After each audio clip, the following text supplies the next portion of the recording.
Hello everyone, and good afternoon from Dublin in Ireland.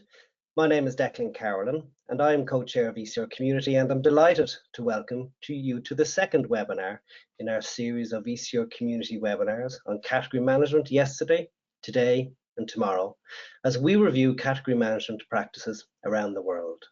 And we have a truly global audience today, with over 400 people registered from 33 separate countries.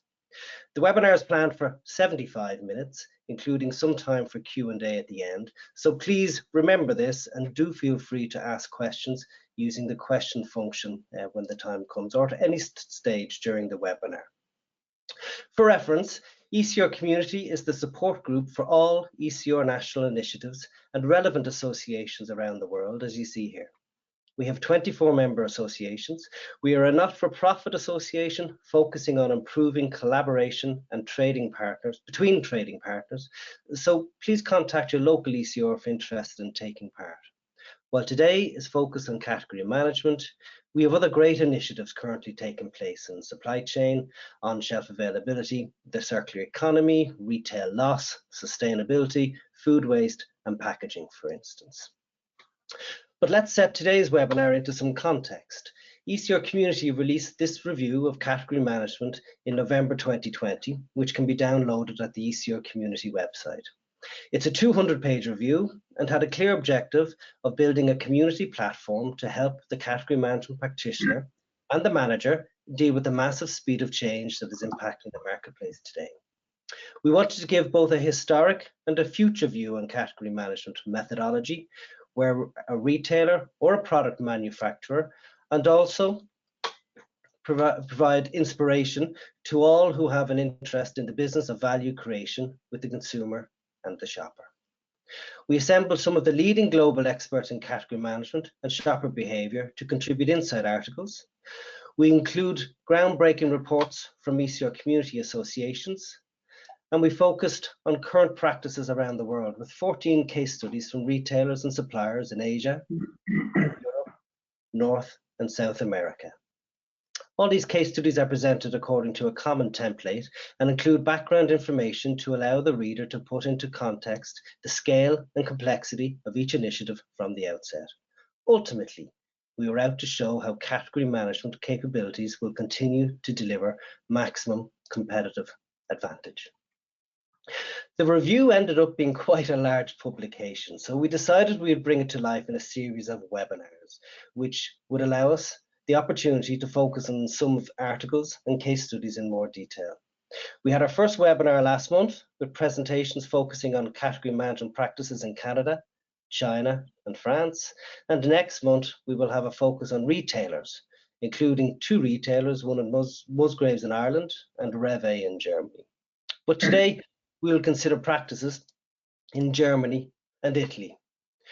We will hear from Yagora, who will present meat snack shopping from shopper insights to actions, where Stefan will demonstrate how the meat snack category was optimized by using research to generate insights, which led to the perfect shelf.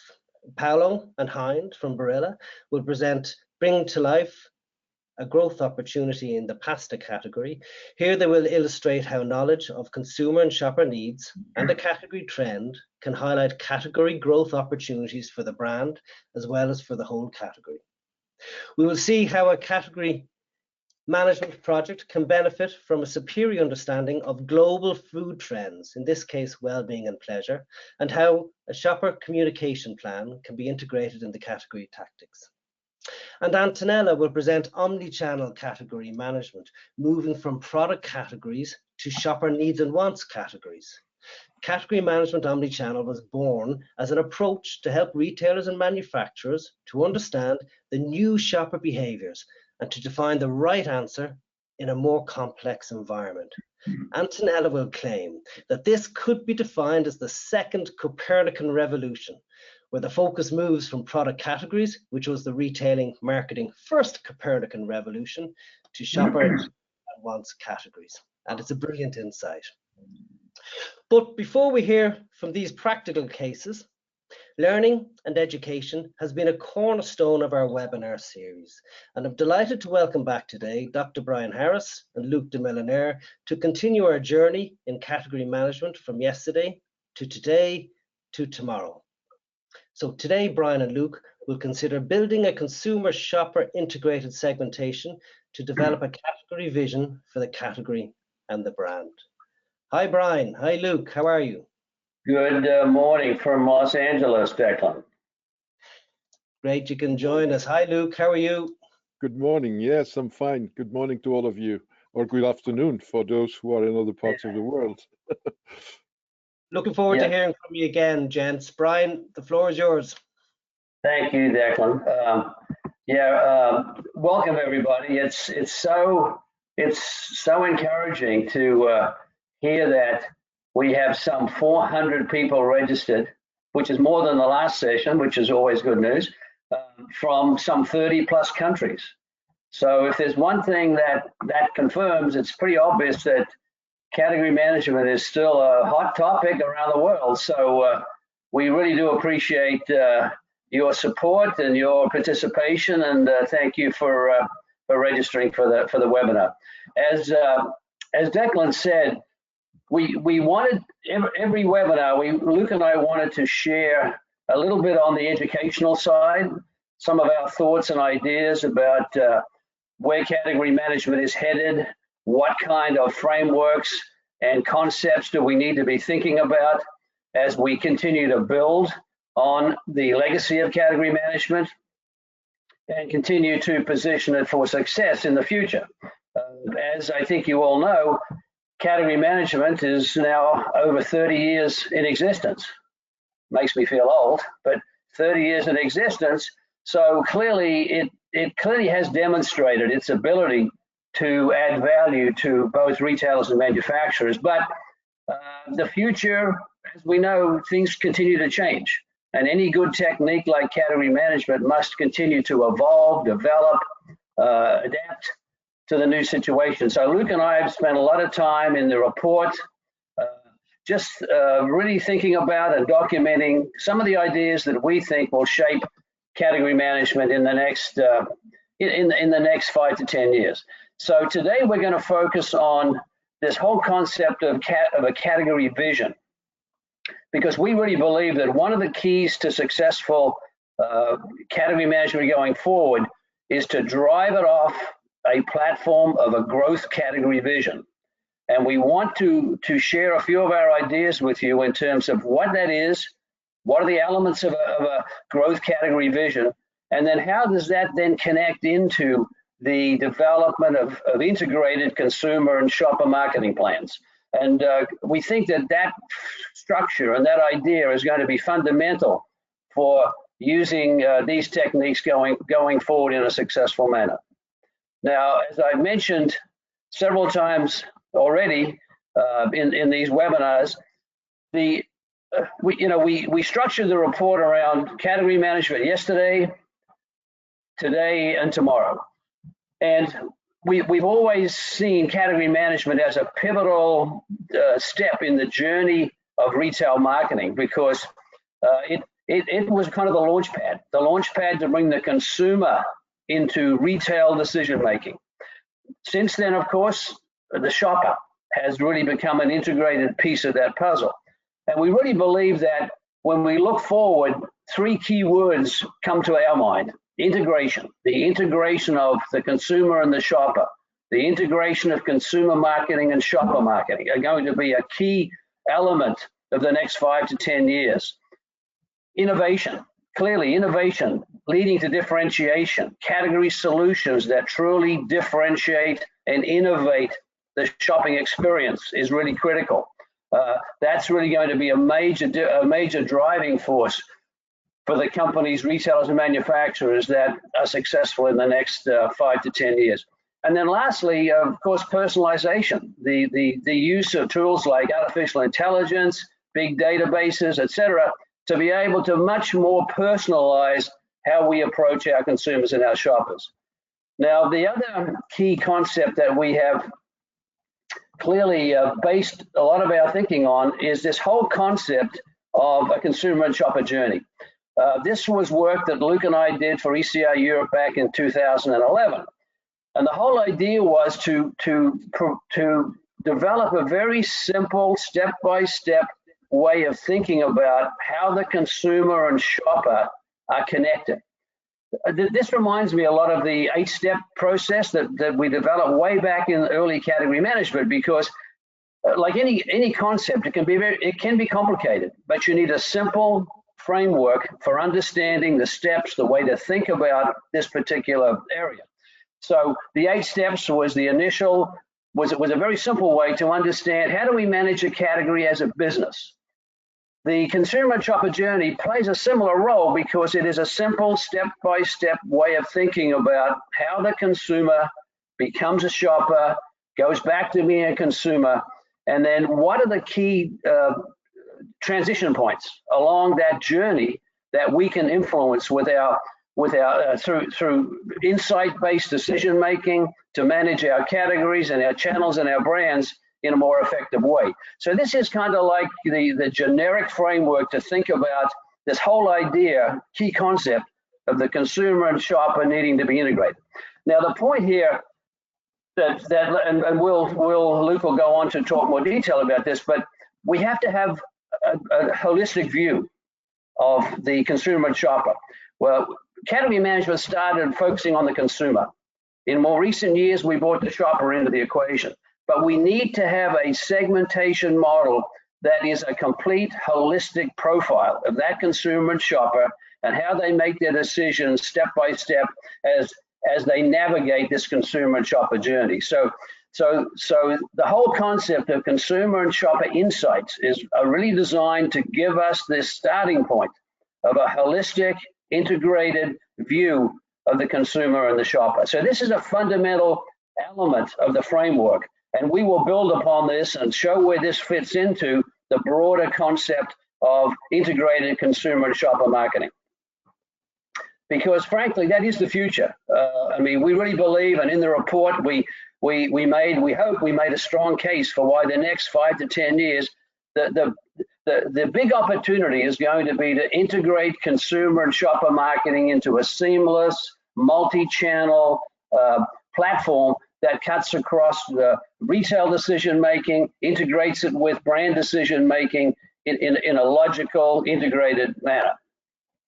Now, this session, obviously, like we showed this slide the last session as well, we hope that our teaching part of the webinars really help us and you answer these kinds of questions. You know, what are the basic building blocks of a category vision? Because Luke and I both feel very strongly that shared category visions are going to be a key element of the collaborative framework between the retailer and the manufacturer in this integrated consumer and shopper marketing world. So what are the building blocks? What's the role of category management in bringing the category vision to life? It obviously plays a critical role, and we'll talk about that. How do we bring the omni-channel dimension into the category vision? Today, obviously, as we know, we can't just look at the store. We have to have this integrated, multi-channel, omni-channel view of the world.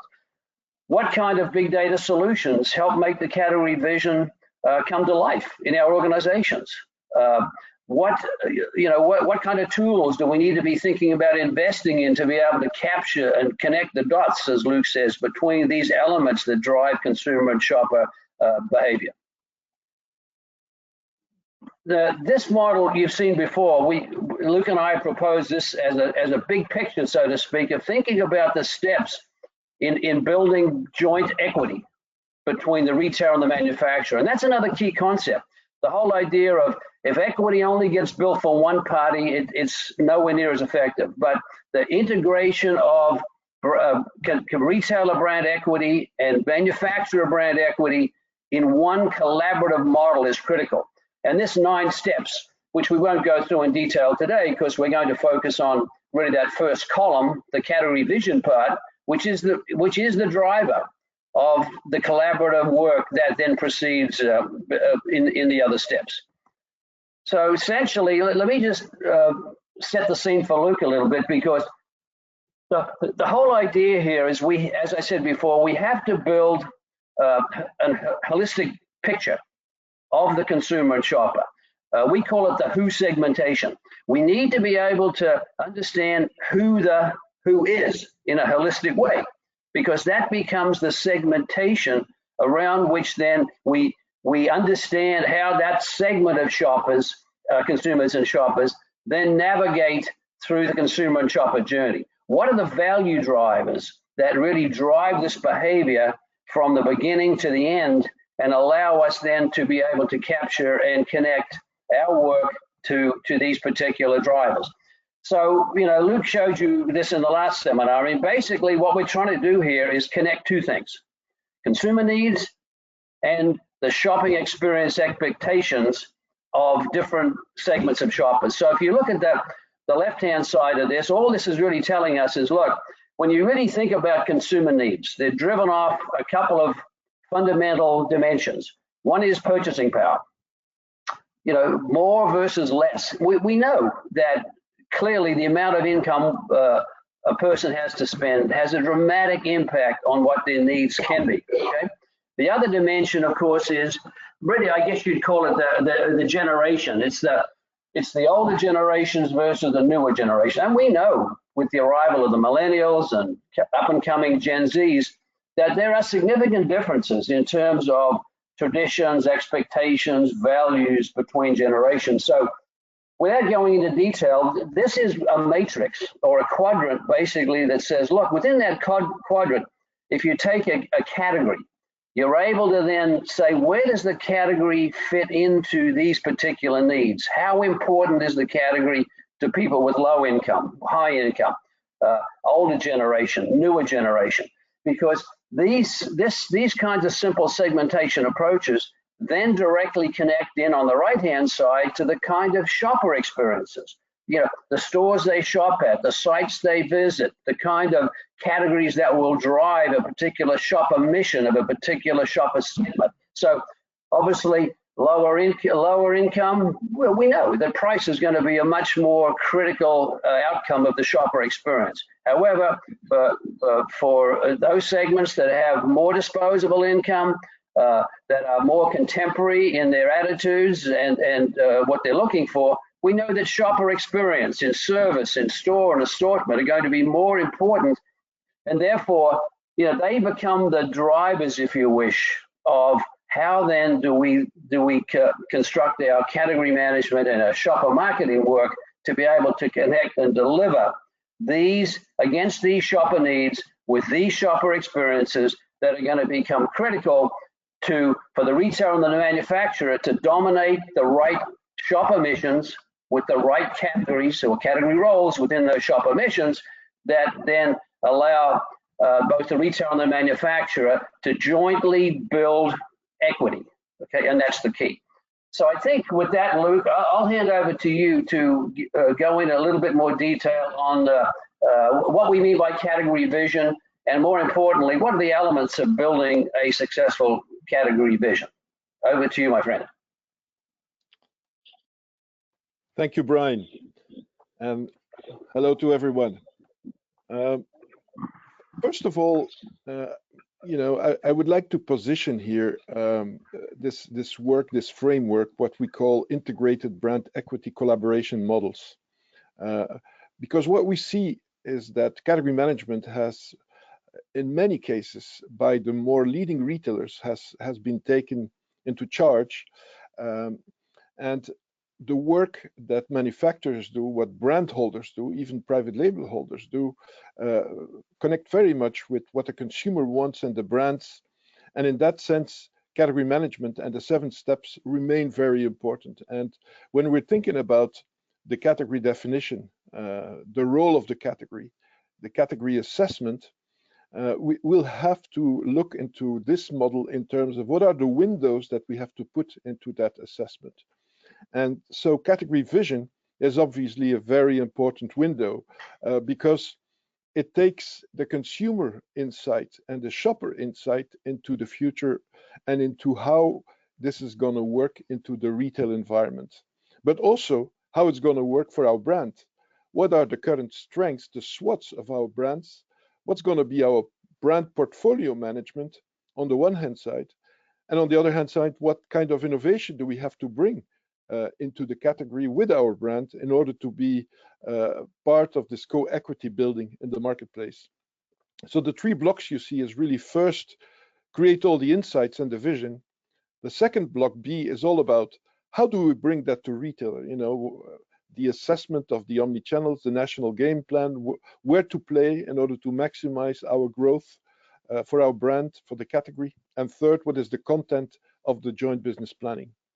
And so today we're going to concentrate a little bit on point 3 in the first block, the category vision. And when I think about the future, I think there's one thing that we have to keep in mind. When we're looking and we're approaching 2023, 24, 25, we see a new group that has been emerging when we're talking about buying power. We're talking about the millennials. After 2023, these people are going to hold on the buying power for our growth. And after 2025, they're going to own it more and more and more. So if we lose these people and don't understand what these people's value drivers are, we're not going to be ready to win in the future. And so this is definitely one of the cornerstones of a category vision. I see 4 work blocks in building a category vision. The first one is, what Brian just showed in his chart is the key stakeholder segments and their value drivers.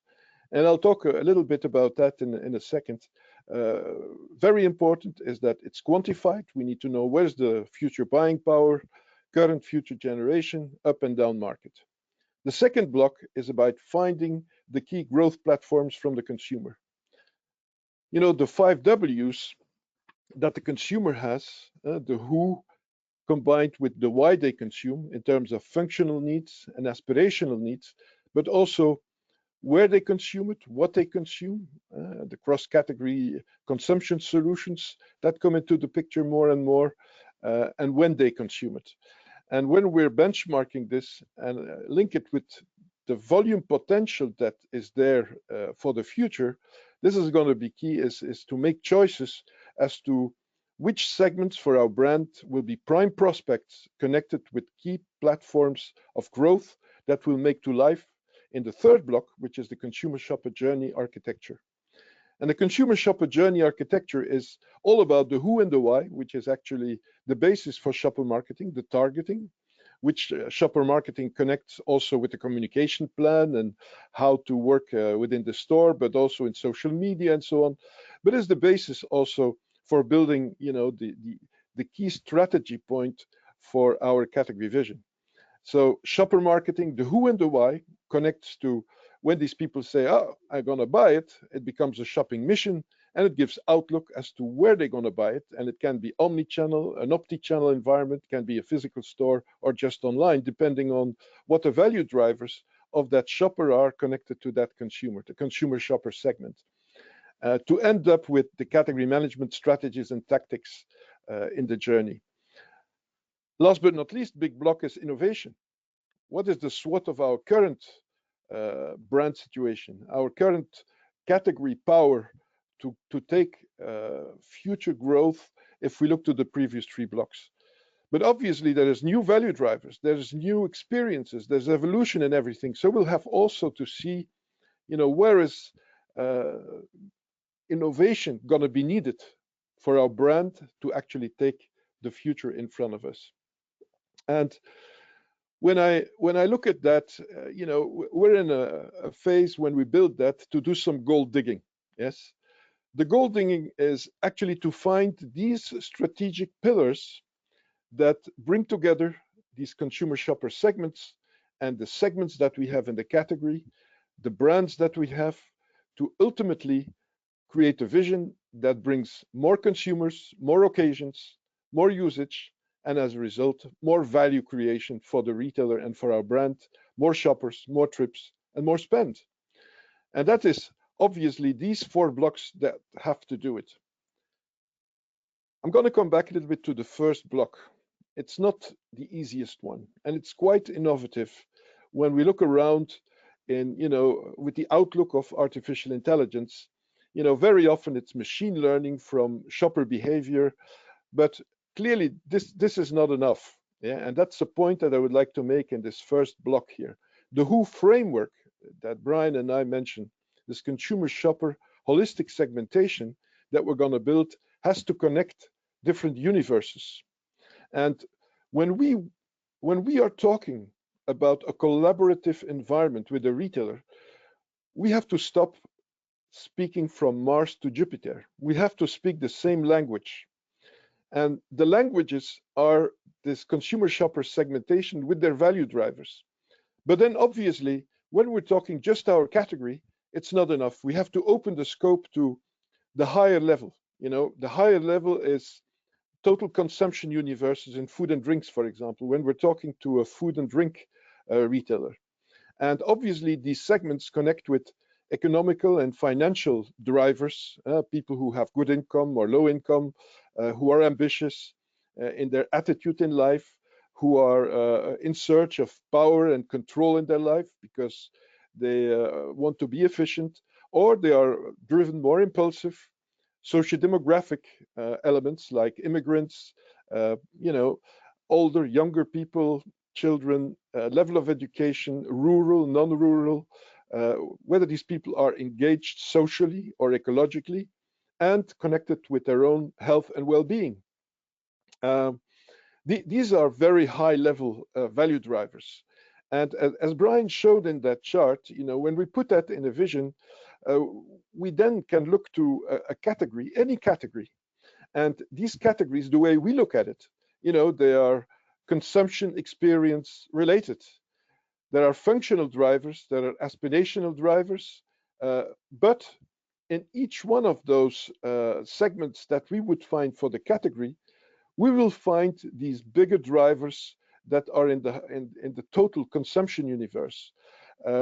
Of course, when we would do it completely only on the category, then we may lose that perspective of that total consumption universe. And the crossing of these will illustrate how important it is to create this common language by creating this WHO framework and actually have a hierarchical model that connects consumption universes and categories with common characteristics through the consumer shopper journey, capturing current versus future buying power and up and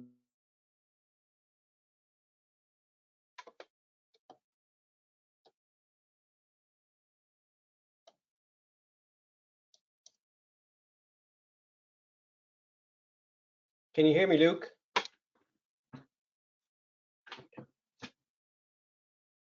and on, we can actually work better in the collaboration mode because it will be far more less dilution and focused on the growth that we are after.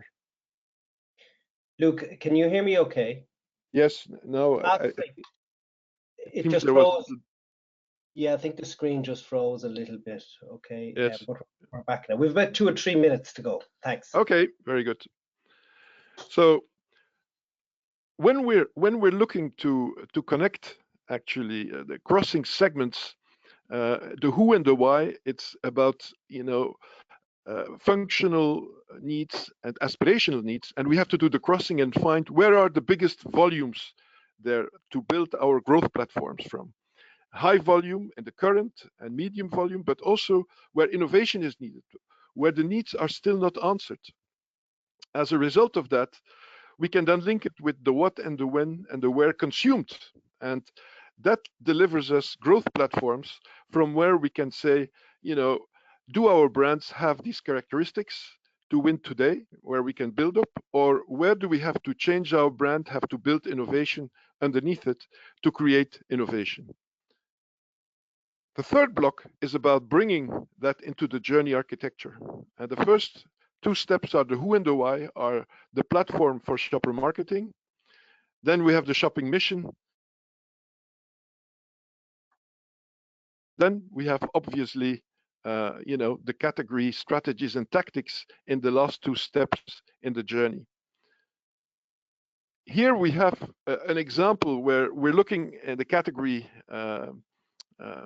hair care and coloring, and where we have an upcoming premium young consumer, where the value driver as a consumer, is to be daring and trendy and anti-establishment, where for the shopper, she is really impulsive and looking for new offers. When we're looking to the mission for these 3 different channels, discounters, high-end drugstores, and e-commerce, obviously, you know, there's different missions to go there. The third one, for example, on e-commerce is about impulse via social media.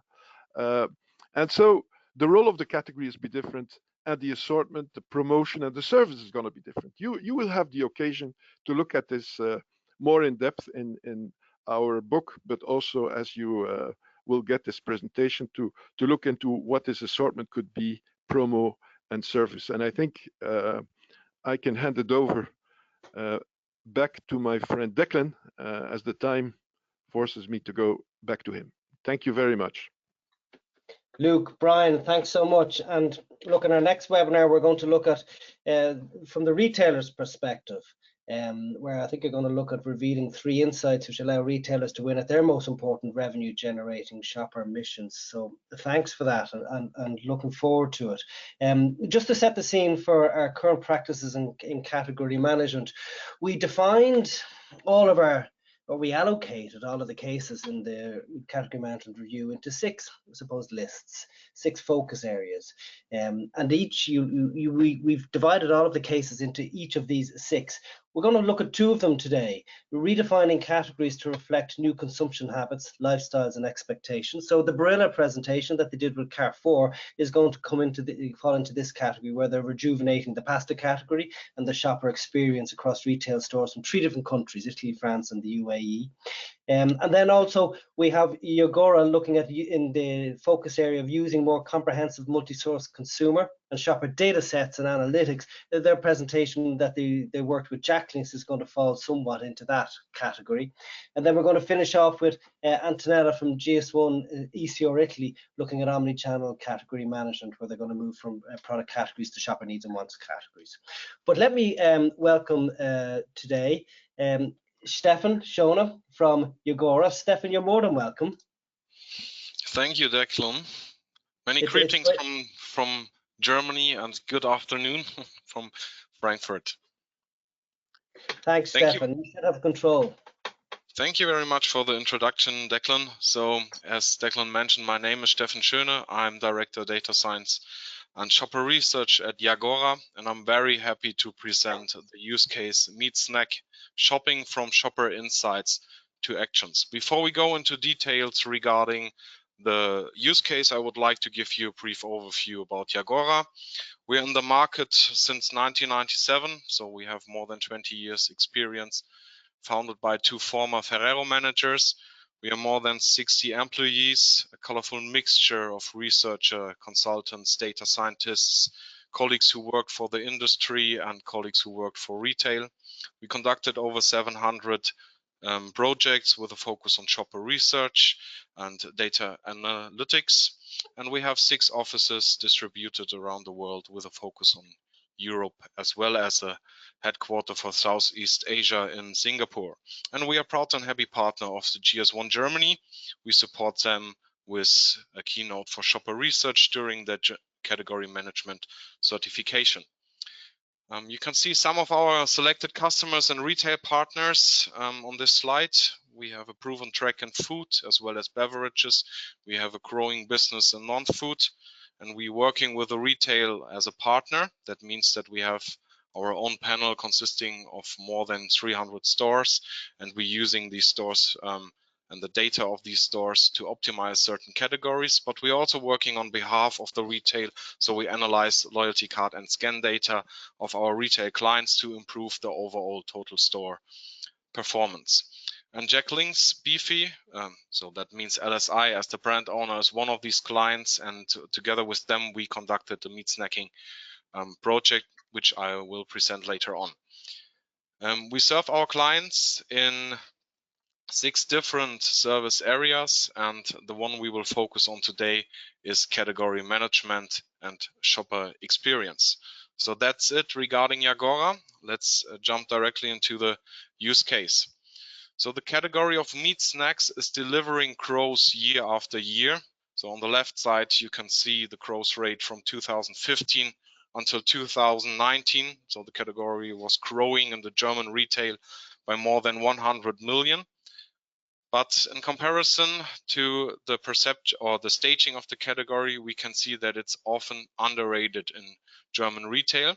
On the right side, you can see some pictures of the in-store situation before we optimized it.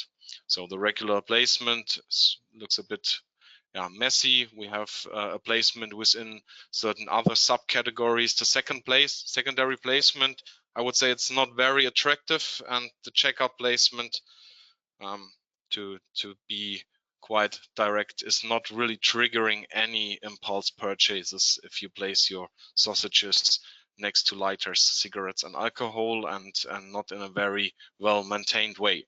So huge potential for LSI as the brand owner of Jack Links and Bifi.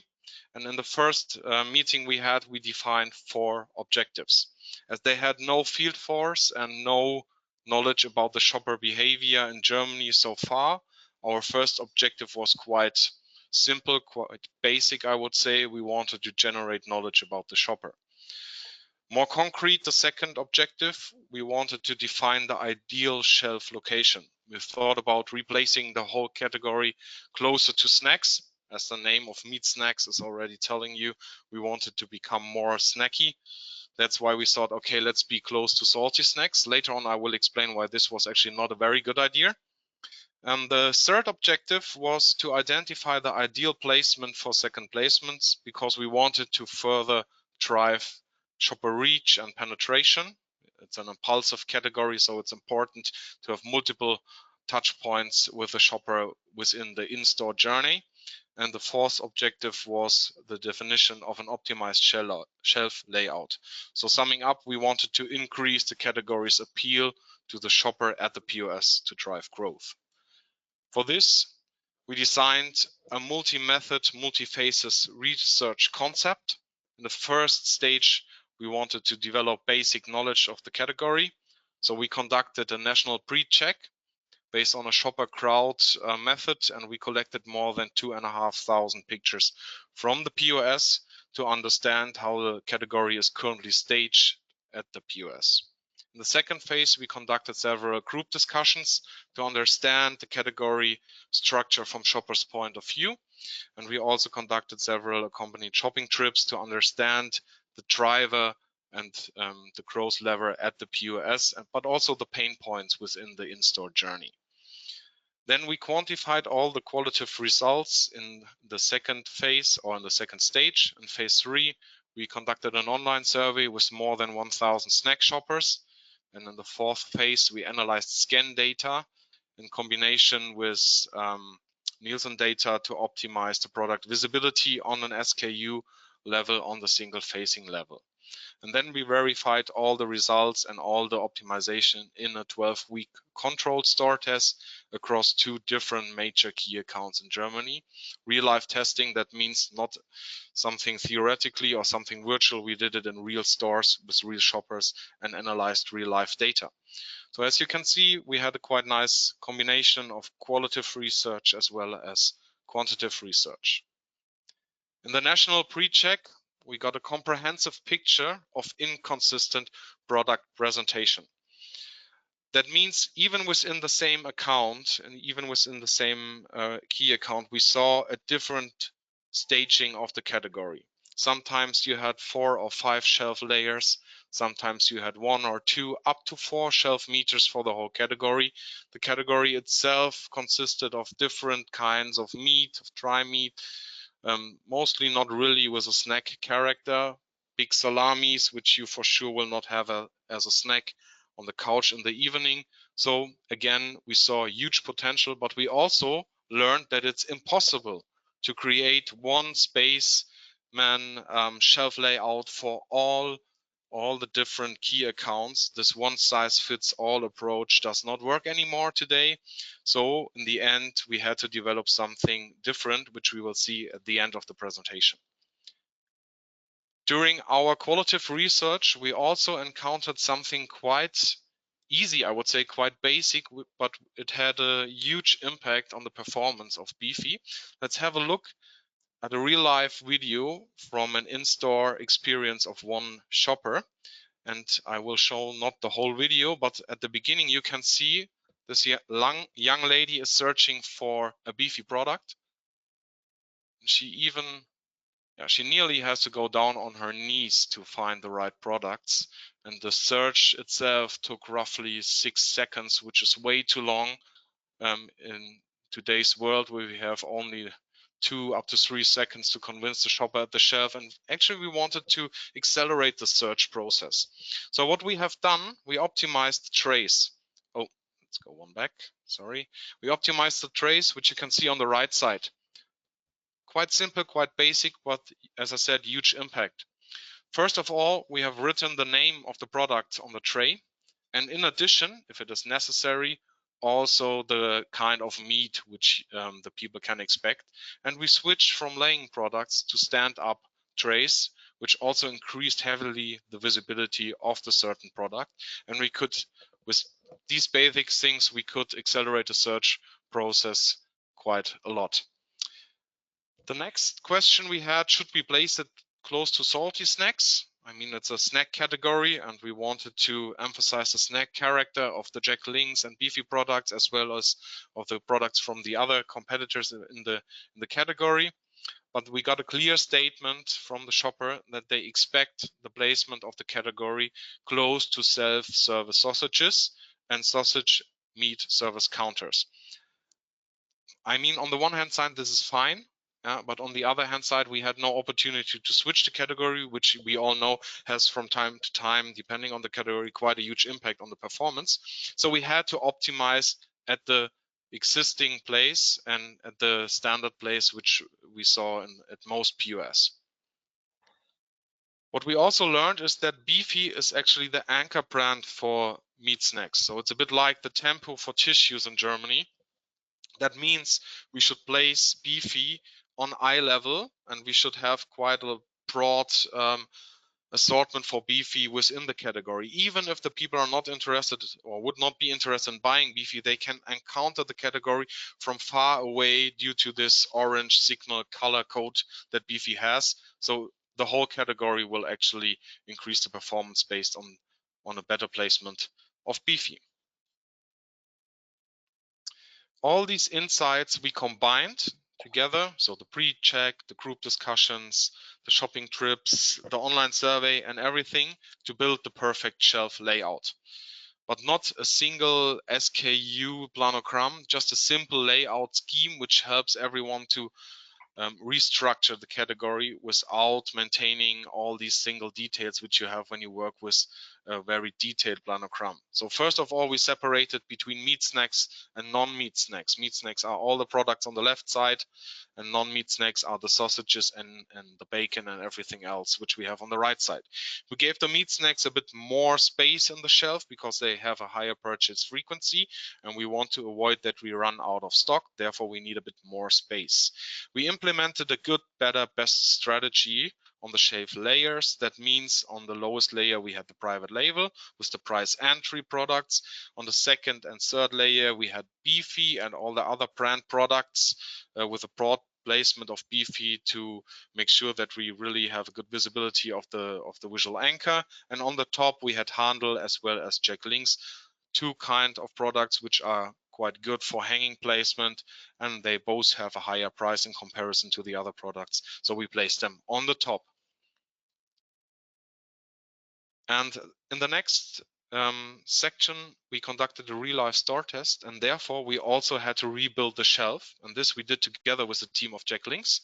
So the team of Yagora in combination with Jack Links, and here's a short video how this could look like. And actually this is a good sign how much fun you can have with category management and rework of a category in store.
All right, so maybe you try this one again when you are able to download the presentation, and then you can increase the volume a bit and blow your speakers, because it actually has a quite nice sound behind. But however, more important than the sound are the results in the end. And as I said, we conducted a real life store test, 12 weeks across 2 key accounts, Rewe and Edeka in Germany. We had 1 test group consisting of multiple stores and 1 control group also consisting of comparable multiple stores. So in the end, we were able to analyze the net impact of the new shelf layout, and the results were quite impressive. So we had an uplift of 9.2% for the whole category, 10.5% for meat snacks, and 7.8% for non-meat snacks. And as you remember, we decreased the space, but we decreased the space for non-meat snacks, but we were still able to increase the performance of the category. So overall, quite good results, which in the end helped also LSI to convince the retail partners based on this real life store test and this fact-driven approach to help them with the rollout in Germany. We also tested different secondary placements. Bifi roll actually works quite well at the cash zone with an uplift of 64.1 in turnover. Bifi Jack Link's beef jerky also works quite well next to fruits and veg, which was quite surprising for us, to be honest. And it also works quite well next to salty snacks. Bifi itself works quite well close to bread and bakery. I think that's clear. You can combine a Bifi directly with some bread that you buy, so you could even immediately consume this combination. So the results have been the blueprint for the rollout. As I said in the beginning, we had an in-store situation that varied a lot, even within the same key account. Therefore, we did not develop a one-size-fits-all planogram. We developed the so-called Orange Rules booklet, which is a guideline for the field force, and it shows how to optimize the category depending on the different situations you will encounter in store. Let's zoom in. So on the left side, you can see what you should do depending on the situation. So how is how are the products currently represented and staged? And then we have some recommendations how to optimize it and how to optimize the planogram. And based on this booklet, we did a rollout.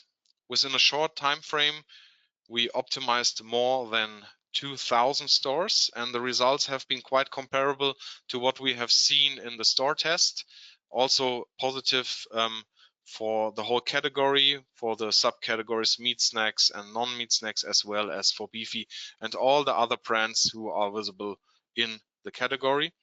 And what was quite funny, it became something like a role model for the US. As we all know, usually if you're a US-based company, it's a bit different. Then you usually develop the new things in the US and then you test them in Europe as well. And usually Europe follows these ideas, and that was a different way around this time. So Europe actually was the first one who did this project, or such a kind of project, and they are now working closely together with the US colleagues and want to optimize the US meat snacks category as well. So that's it from my side. Thank you very much for your time and your interest and attention. And I think I'm right in time, 13 minutes, Declan. So if you have any questions, feel free to ask them now, or we do a Q&A session later on. Up to you. Thanks, Stefan. Thanks. That's brilliant. Wow, an impressive rollout. 2,000 stores in that space of time. Look, it's a classically implemented category management project, starting with the shopper research. The amount of photos that you took in of the relograms, the difference between a relogram and a planogram, and it's just brilliantly executed. You're right, let's hold off questions until the end. I just want to make sure we get through the presentations in the time that we have. So we'll talk to you in a bit, Stefan. Yeah, thank you. Thanks so much. Well, delighted to welcome Hind and Paolo. Hello, Hind. You're dialing in from? Dubai. Good evening, everyone. Dubai, UAE. Hello in Dubai. Paolo, where are you? I'm in Parma, in the center of Italy, the belly of the world. Of course. Of course. Look, delighted to have you on board. Hind, you should have control of the slides. I'm looking forward to hearing you guys. Great. Well, thank you very much, guys. I'm together with Hind. We will share this presentation. And I have to say that after hearing Stefan, but also Luke, Brian has been my idol when I joined Barilla 30 years ago. And so maybe our presentation is a little bit trivial compared to what they showed us, but we did it passion and could be interesting to share. So let's see something about the category, because Hind and myself, we love this category. We love pasta. Pasta is very good for our health, and in those times it's very important to stay safe and to stay healthy, because it has low GI, because it's the base of the food pyramid. I tell you this because I think that we need to be very passionate, very we should have a very good knowledge of the product that we sell to our customer, and we are proud of this, to sell a good product. And pasta has a very high penetration, let's say all over the world. It is among the top 10 grocery in penetration, is frequently purchased, and is important. In Italy, as a very high value, is 2%, 2.5% in food and beverage. In other countries, in UAE, in France, is below 1%, but it's a valuable category, and it satisfies different needs. Based on this point, we try to identify new growth opportunities, also looking at the complementary product of pasta. And so which are the idea that we found in order to unlock a growth opportunity for the pasta? Well, first, we identify which is the global food trend that can impact pasta as well, is well-being. Well-being in many food categories is the new mainstream, means that food categories that 10 years ago were occupied in space and in number of reference for 78% by mainstream SKU, now have more than 50% of the shelf devoted to premium product and to well-being product. But people are looking not simply at well-being, but at well-being and pleasure. And so we have to conquer people every shopping trip. Probably many of you have heard that penetration is the fast driver to grow market share. We don't mean this, exactly this in this bullet. We mean that people, especially nowadays, especially in the last years, are leaving the brands and are coming back. So you have to conquer every shopping trip, you have to conquer part of your shoppers. And to conquer means that you need to have a very good execution, but a very good proposition for them. We have to inspire them. After the study that we have done on the past to purchase in this category, in sauce category where we are competing all over the world, we have seen that the key word is inspire people. Inspire for us doesn't mean only to show a good recipe, an appealing recipe for pasta, a juicy recipe. Means also to give idea for their meals, because pasta can substitute pizza, can substitute meat, can substitute every other kind of meal. Could be a meal. So Brian, your first step is the category definition. Well, here is really important, which is sometimes is what I have for my dinner tonight. That is a very broad definition of category definition, but this is one point. This is a way to approach shoppers, and so those are the points. But we found 3 different ways to approach shoppers based on the level of development of the category in the country. Well, in UAE and in France, penetration of pasta is important, is around 70–80%. But let's say that we have space, you will see with the Hind, to communicate, to talk, to let people know which are the benefits of pasta, and to create enthusiasm around this category. That is also what our customer was looking for.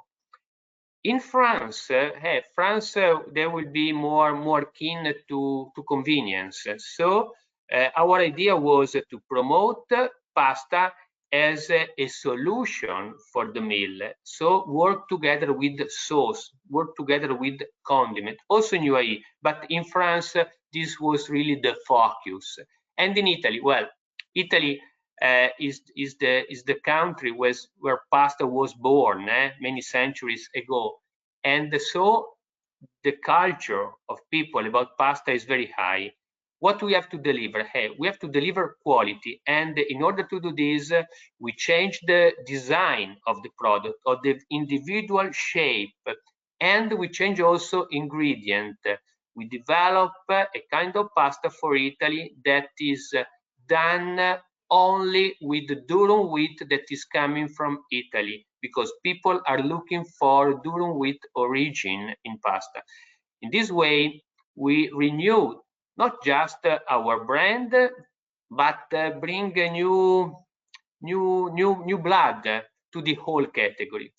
So today, Hind will drive us to the great work that they have done in UAE in education. And if you are interested, in 1 month, you can join also the webinar from Italy, where the colleague from Italy will explain you how we succeed in redesign a new type of pasta to address quite sophisticated, let's say, shopper needs.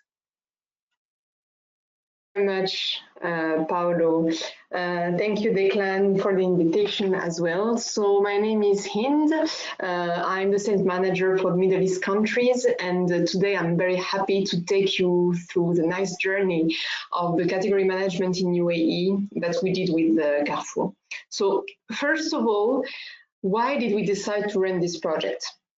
So the aim was to revamp the pasta category in Carrefour UAE by implementing a new category management approach that enables growth with a clear and enhanced the shopper experience. When we discussed with Carrefour, we came to a clear statement about the challenges that the pasta category was facing. The first challenge was the decline in value of the pasta category. Then the second was that the shelf was filled with numerous brands and products answering to the same need, which led to like a confusion into a shopper mind. Then this leads us to the third challenge, which was a disorganized planogram approach, like brand block, prominence of value brands, no cross-category approach, and which was impacting the overall shopping experience. And last, I would say more opportunity that we wanted to tackle was the changing shopper habits trends impacting the choice. So we're talking here about healthier alternatives, value-driven, and need for inspiration, what Paolo was discussing before. So these were the current challenges that helped us to focus on the main goals that we wanted to achieve. First, for Carrefour, it was important to develop and grow the total pasta category. As a partner, it was extremely important to bring a category approach. therefore aligning category objectives with the Carrefour objectives. Then from Barilla's side, we wanted to enhance the partnership between Barilla and Carrefour. To achieve these goals, we agreed to review and revisit the assortment through a range rationalization and update the category planogram according to the shopper view. When we go into the heart of the project, we can split it into 4 main activities. First, a shopper research conducted to understand behavior and how choices are made. We ran more than 500 interviews.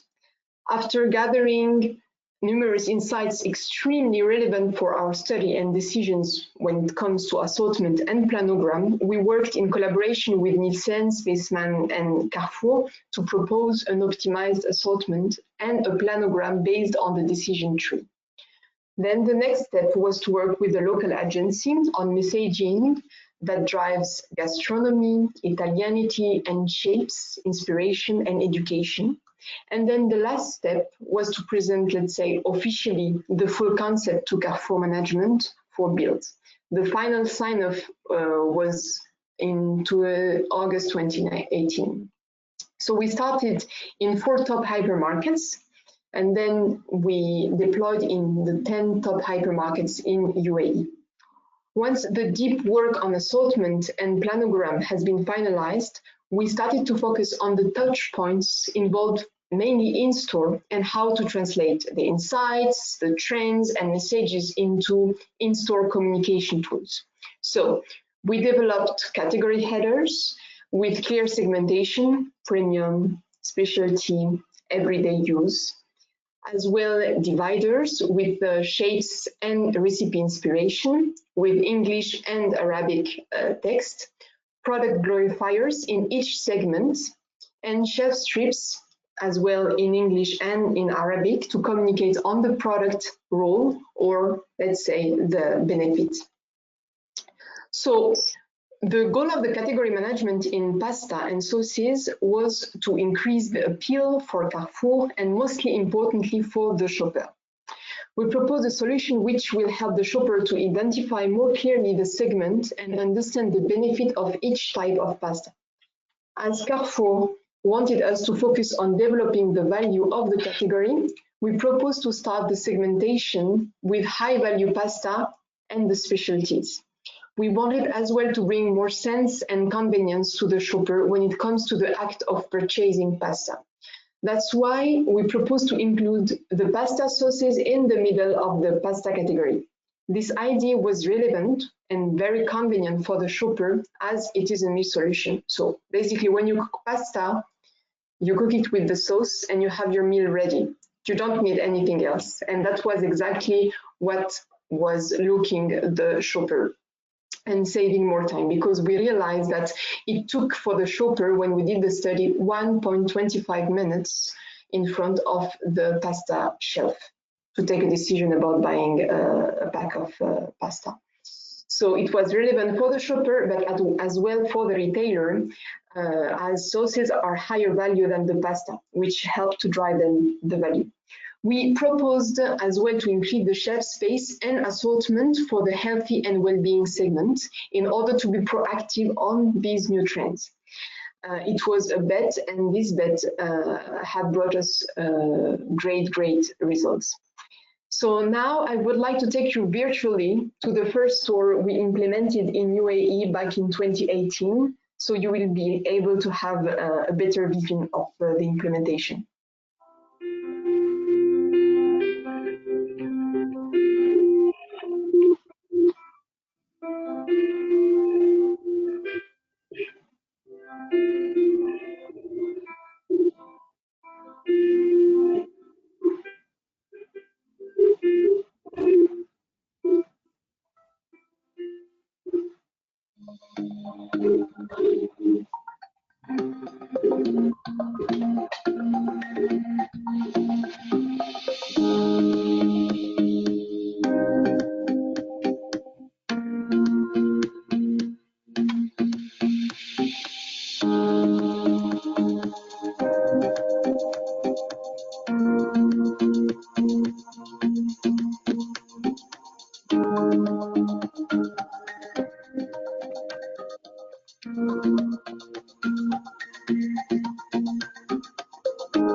So I think Declan, yeah, we can move to the next slide. The video is quite long.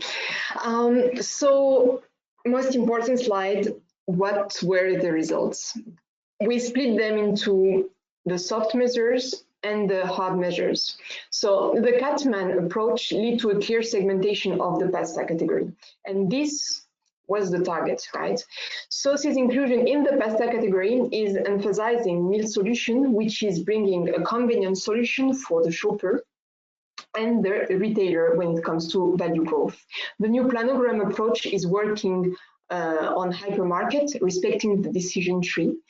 Then these projects reinforce the long-term strategic partnership that we have with Carrefour. And from our side, Barilla is being the reference in the pasta category for all competitor brands and all the other retailers.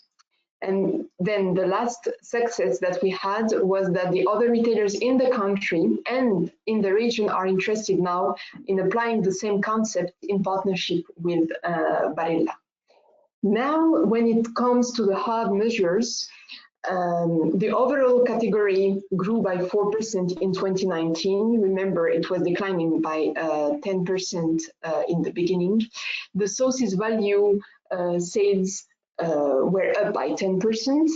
And the segments that we created and highlighted, like the good for you, so the healthy whole wheat pasta, the gluten-free, the chef choice, which is the premium pasta, and the sauces have boomed in store where the concept was implemented. Now we will go to the key learnings because we learned a lot through this project, and Paolo will take you through it.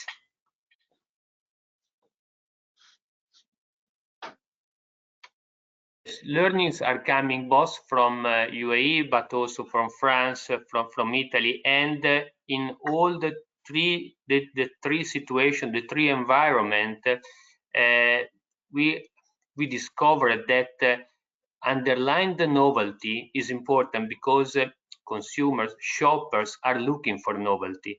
They are thirsty of novelty, of new things in the shelf, and when they see a good execution that is even more simple, and they are even more curious to discover what is new, why is so nice.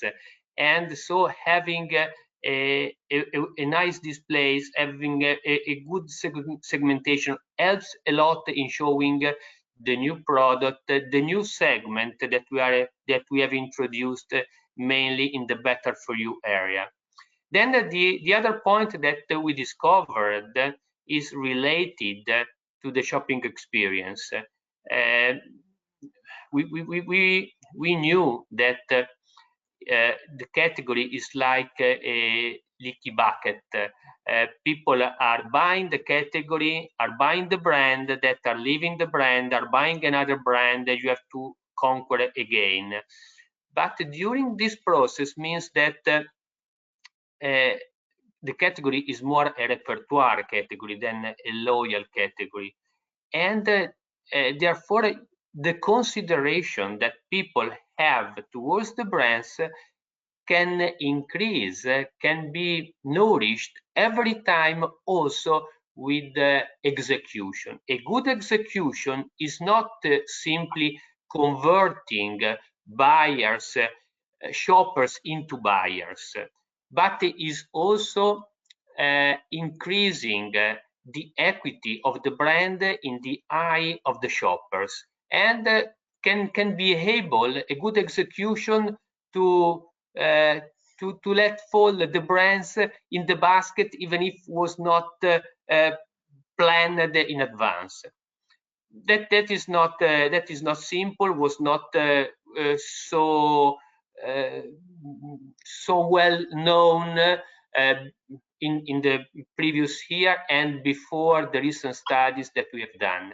Then the other point is the partnership with Carrefour, because we had the chance to share the target and to identify also some personas around which we built, especially in some situation, not in every country, but in some situation, we built a proposition in communication, and you will see in Italy, for those lucky of you that could attend the webinar, we will see how we have worked with those personas also in the omnichannel.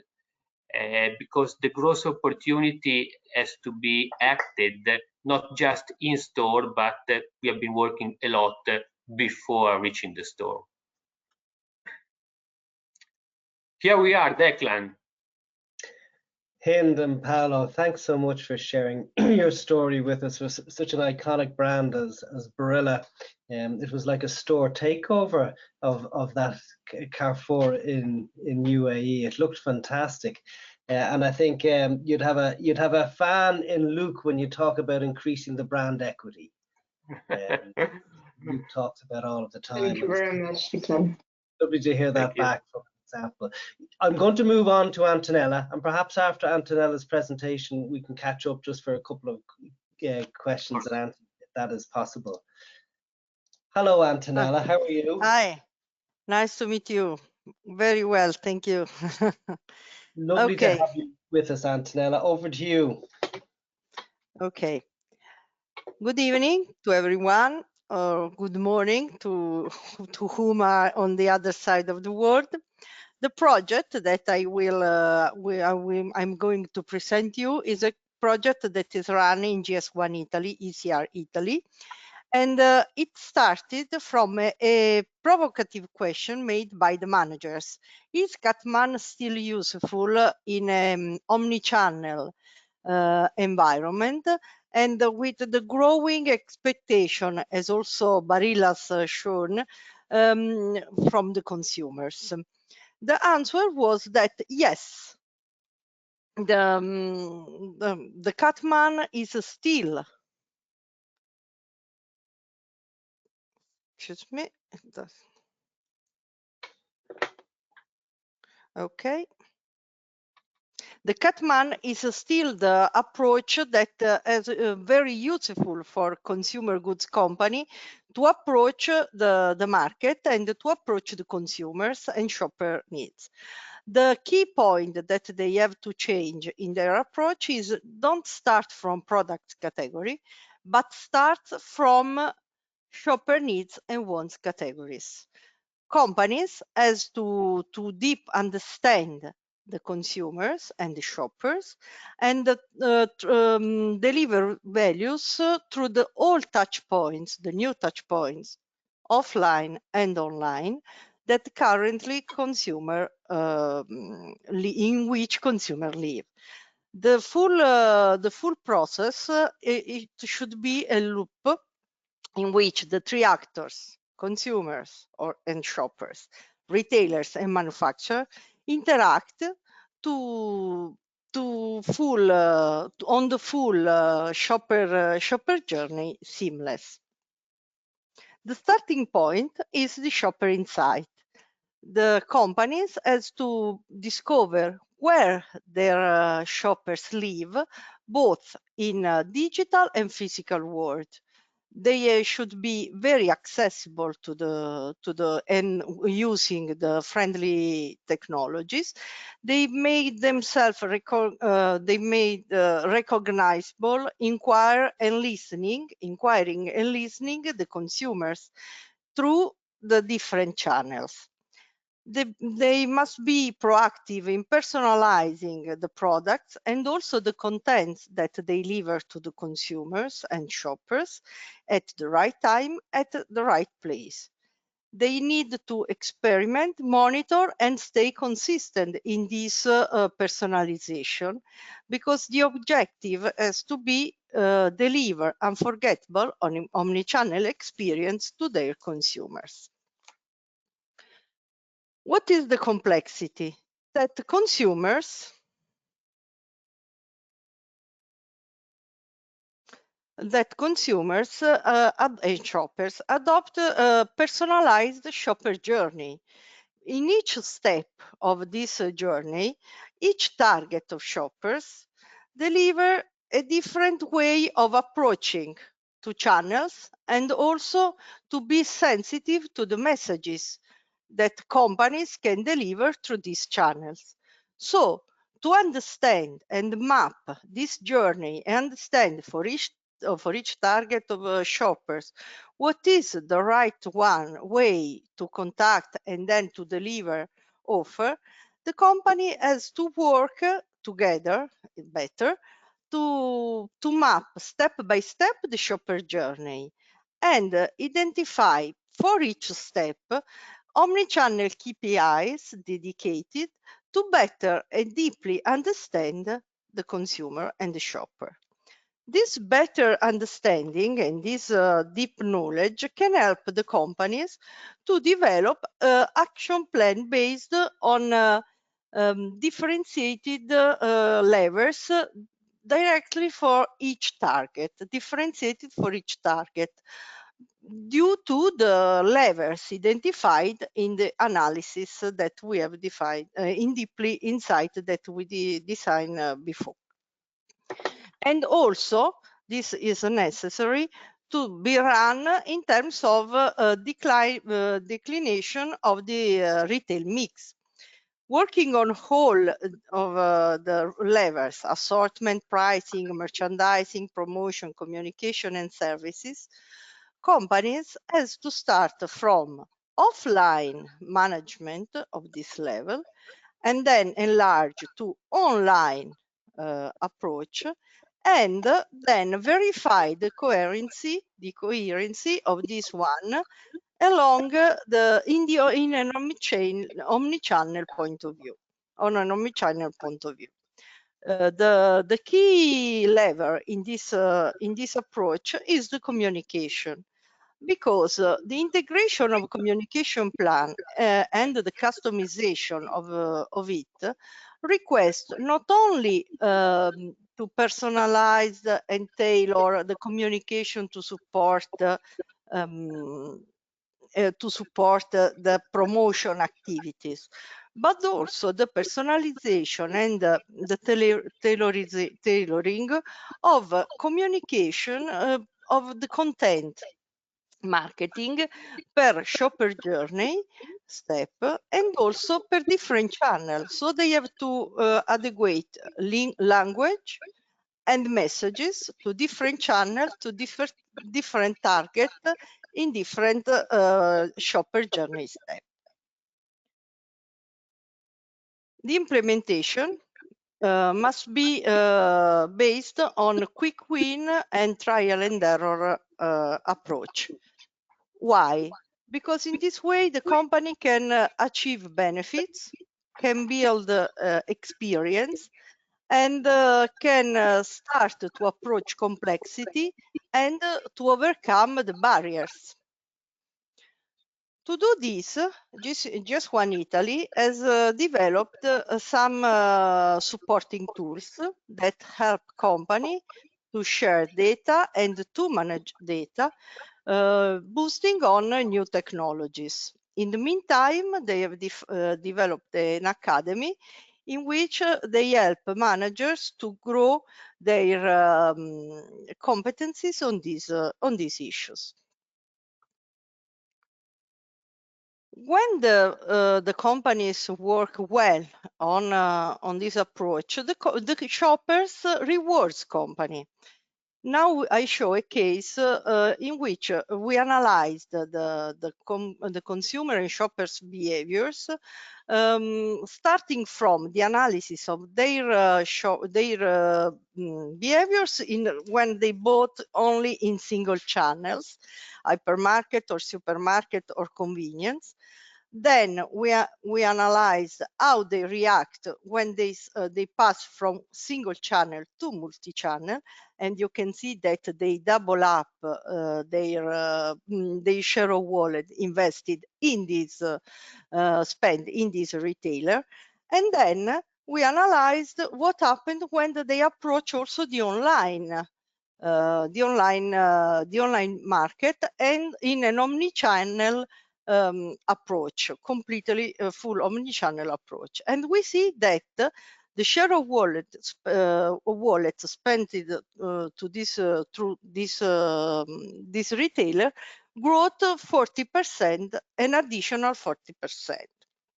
So the consumers and shoppers, when are satisfied, remain loyal to the retailers and also the partners from manufacturers and brands. Why?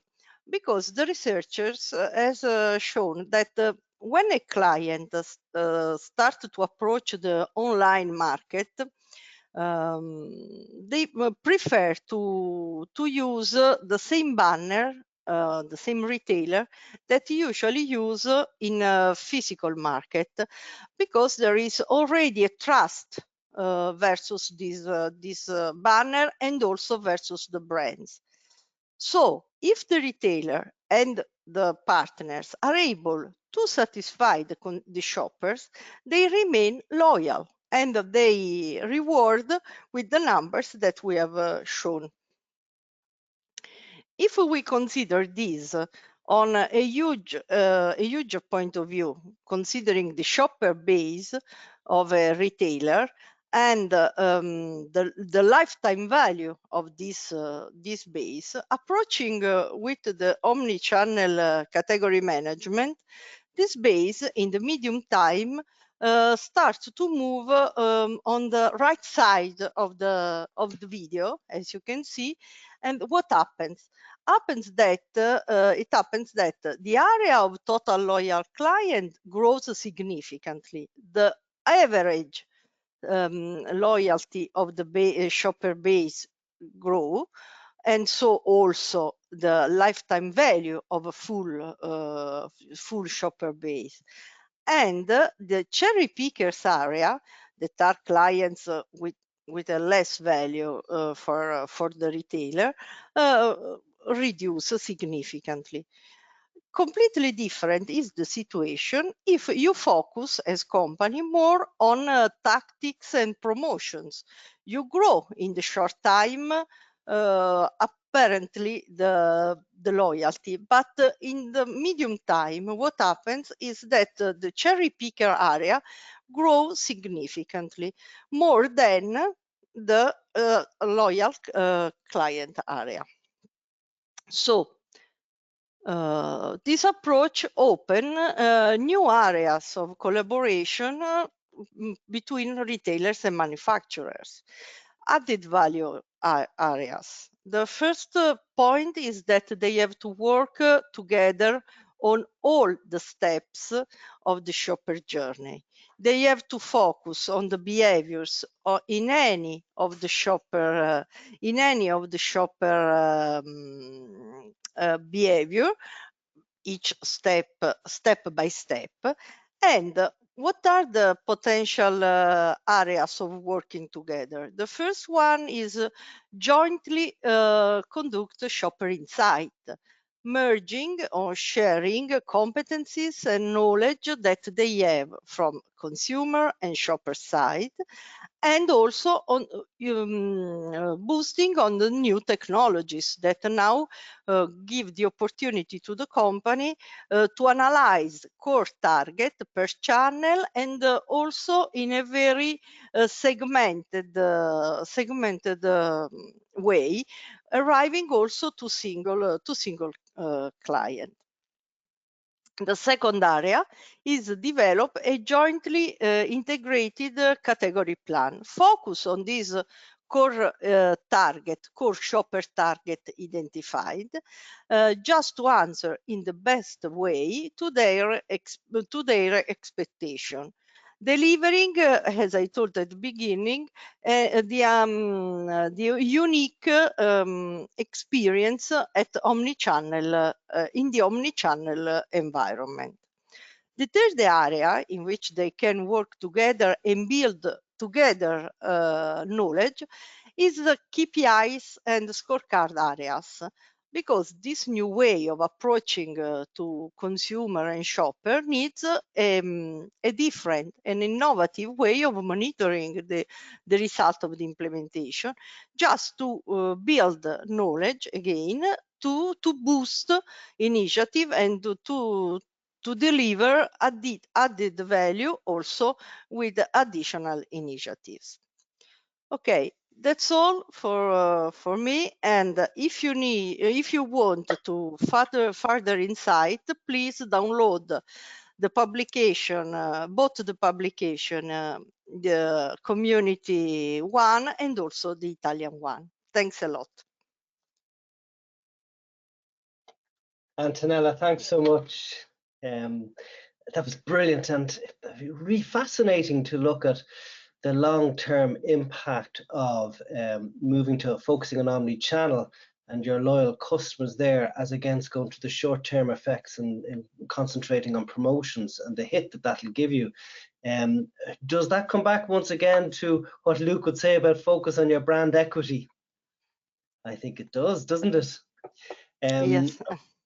Great if Brian, Luke, Hind, Paolo and Stefan can join us and we'll wrap up. I know we've gone a little over time. However, I'm happy that we've all the presentations made at this stage and we have 130 people online. So I'm happy to just go to a couple of questions. Just one quick question from Jana to yourself, Antonella. Is the Omnichannel paper available in any other language besides Italian?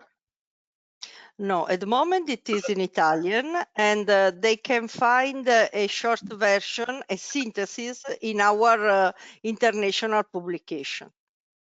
Great. Okay, thanks. And just to ask Antonio, yes, the presentations will be available at the end of today. Stefan, I was just commenting earlier on about how impressive your project was, but does anything special pop up in general?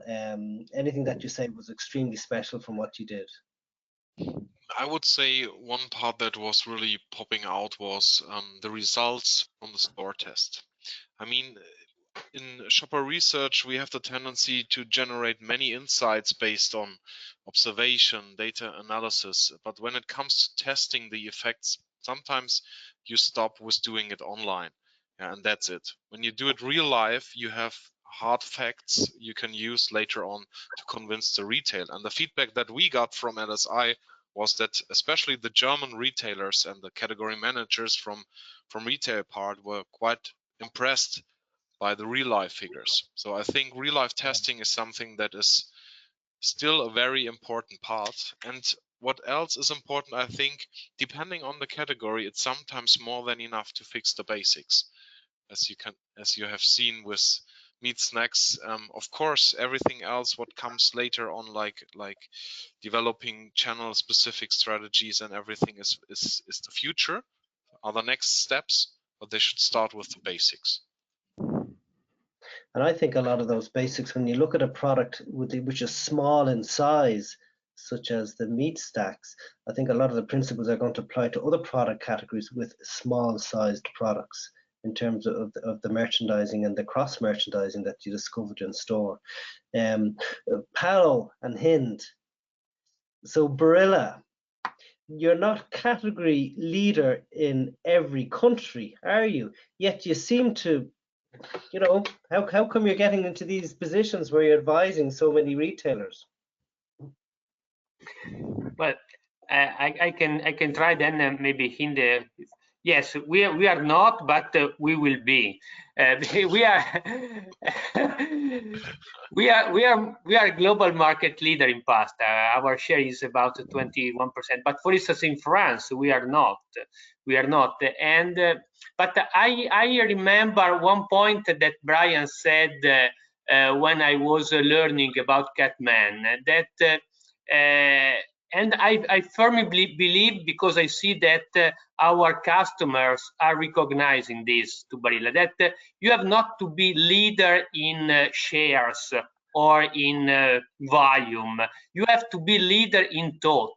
You have to to demonstrate that you are a thought leader in the category, that you are ready to innovate, that you are ready to challenge yourself. And you, for instance, in Spain, we are almost nothing. No, sorry, maybe there are some colleagues. We are very small in Spain, but we succeed in doing something years ago with Carrefour, while big players, they were happy for the position that they have, so they were not interested in changing. But we are interested. We are interested in showing something more to in giving more to the shopper, to the consumer, because they deserve it, and retailer as well. Yeah, I'm just going to emphasize what you're saying, Paolo. And we realized, like maybe it was 1 month ago, one of the retailer here in UAE, the name, I mean, it's, let's say, more a local retailer who came to reach us, even if we're not the brand leader in the pasta category, asked us the expertise about driving the value and volume business when it comes to the pasta, because they've seen what we've done. And I totally agree. It's not because you're not the leader means that you cannot propose something different, especially when you're coming with a category management view. And it's not, we don't want to create a Barilla shop. When the retailer understands that, it makes things much more smoother and easy. Brilliant. Thanks, Hind. Antonella, if I can just ask you, it's a fascinating insight and a subject that everybody needs to understand intimately. You know, it's nearly too late if you don't understand the movement to omni-channel, but there still is time. I suggest we're only at the beginning of this journey. I think in Ireland, our online sales have doubled in the last year and are expected to double again in the next 2 years. And that's probably representative of most countries. But from your perspective, what's the main barrier that you think that companies have to overcome?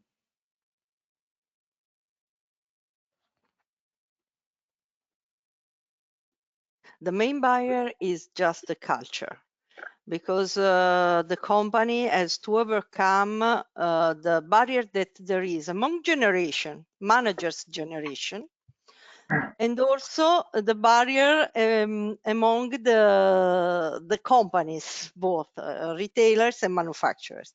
I think that pandemic has given, especially in Italy, a strong boost to omnichannel approach of the company, because there was the demand that strongly push the request to retailers. Since before the pandemic in Italy, there was a demand that overcame the offer on this omnichannel opportunity in consumer goods. And during the last year, the companies had to approach very strongly to these issues, and the quick win approach was very successful, because they had to solve short time process, short time problems, and deliver results as soon as possible. And this has given a great boost. But the cultural barriers and also the technologies, sometimes barriers, and process barriers, because you need to become more efficient in terms of logistics to approach the omnichannel environment. These are still ongoing in solving the issue. The company is still ongoing. So focus on the culture, Antonella. Yes, I agree. Thanks so much. Brian and Luke, perhaps if I can leave yourselves the last word. And I'm going to throw a question that's come in from Alex. And I'd imagine it's something that you've both come across in your time, because it's not a new question. And Alex says, some retailers are less collaborative in the category process. They actively hide away their insights, convenience, and online teams. And the question is, how can we work effectively without traction with those teams? Is the buyer alone able to make and understand these decisions?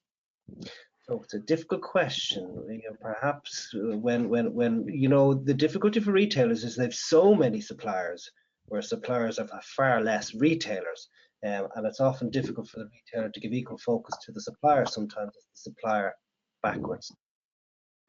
Yes, well, thank you for the question. Brian, you want to go first?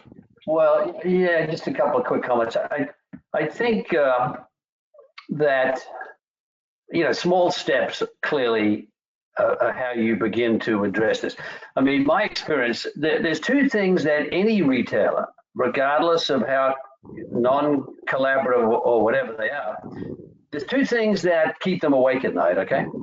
One is to know that you are losing your key customers to a competitor, okay?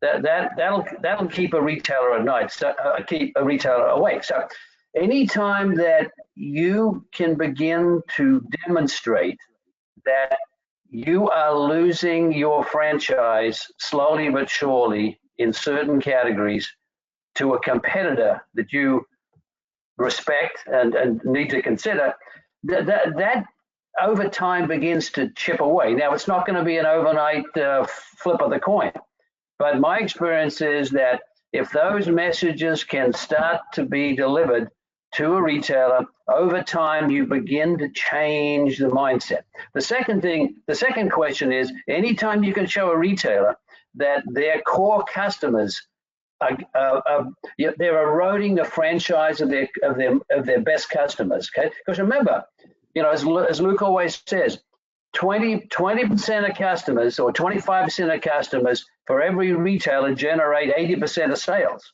Anytime you can prove that by the actions you're taking or not taking is beginning to destroy the franchise with your core customers, those 20%, clearly you're going to over time make progress. Okay, so it's a small step at a time. And as Paulo said, it's the value we bring, the new insights, the new information that we bring. Again, you're not going to convert some of these retailers overnight, but you do it one small step at a time, focused on those two areas that are of biggest concern to any retailer. Luke? Yes. I've been listening. It was fascinating, your presentation, Antonella, and also Stefan and Paolo, because the answer to that question is very simple.